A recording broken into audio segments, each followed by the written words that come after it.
And tonight, President Akufo-Addo says he's optimistic about the future of the country that will guarantee unlimited access to education, healthcare, decent paid jobs, as well as a befitting and dignified retirement for her citizens. At a lunch with senior citizens of the country as part of activities marking the Founders' Day celebration, the president said Ghana, despite its huge potential, has not lived up to expectations since independence. He pledged to ensure a revival of the economy, which is now relying on the support of the International Monetary Fund for survival. On challenges of today to shape our collective future. The most recent of these challenges has been the COVID-19 pandemic, which has compromised the economic gains chalked in recent years. As a result of the pandemic and its impact on the economy, things are not what we would like as far as the economy is concerned. They've been worsened even further by the effects of the Russian invasion of Ukraine. Government has, however, outlined a series of measures, including seeking the assistance of the International Monetary Fund in the short term to help repair our finances. I am confident that we will revive and revitalize the economy and put our nation back on the path of rapid economic growth, a scenario we had become accustomed to in the last 3 immediate years before the pandemic struck. This is a solemn pledge I'm making to you. I remain resolutely optimistic about Ghana's future, which I continue to believe is bright. Dr. Micheal Ayamga Adongo is a development economist joining us on this conversation. Thank you so much, sir, for your time. So we've heard this from the president on countless occasions, but do you see any actions to the words and assurances of the president? Yeah, thank you, Kofi, for having me. I think it is going to take more than the president's English accent on a contentious holiday to achieve economic recovery. What this country lacks is leadership.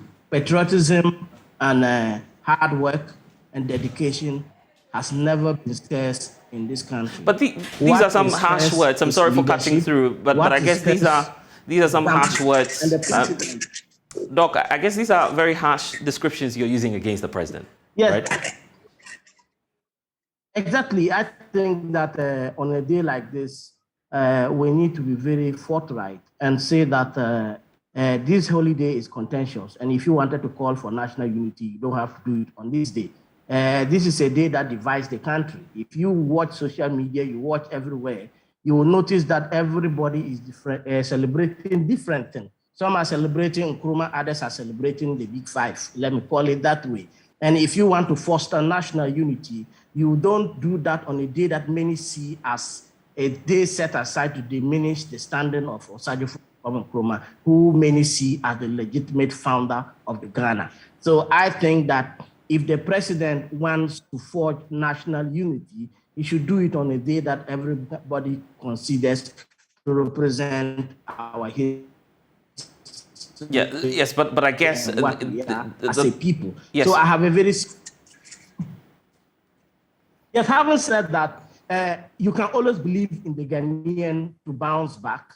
I think that our economic challenges are a matter of leadership.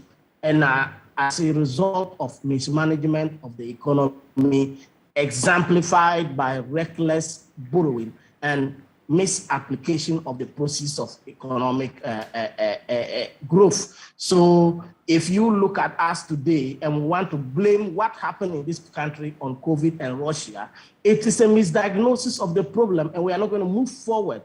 I have been saying that even in the COVID year, and the Bank of Ghana data supports it, that we did not lose anything in terms of our domestic revenue.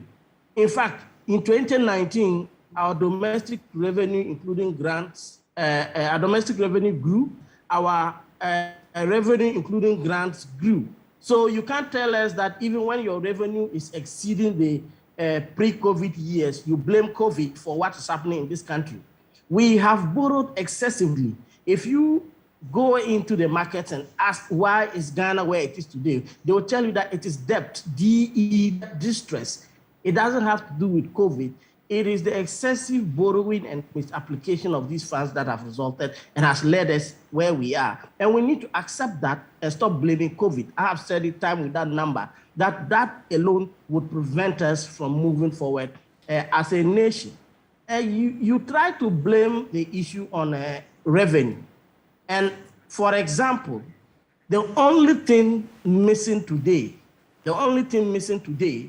in our bag of tools for managing this economy is money from the capital markets, borrowing from even bilateral sources.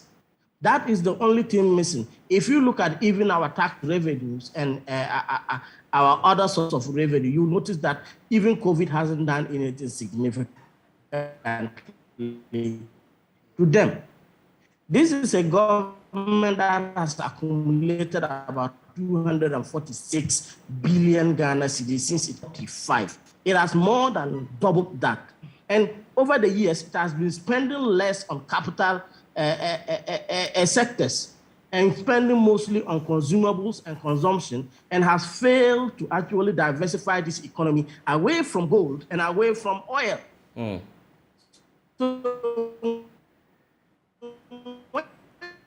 all right, these prices take a hit with soft nation. That is the rather than blaming COVID. So I think that the president in the first place and the team in general is trying to shift blame, and this time it is not going to work. That is the key issue here. It is not going to work if we blame COVID and Russia.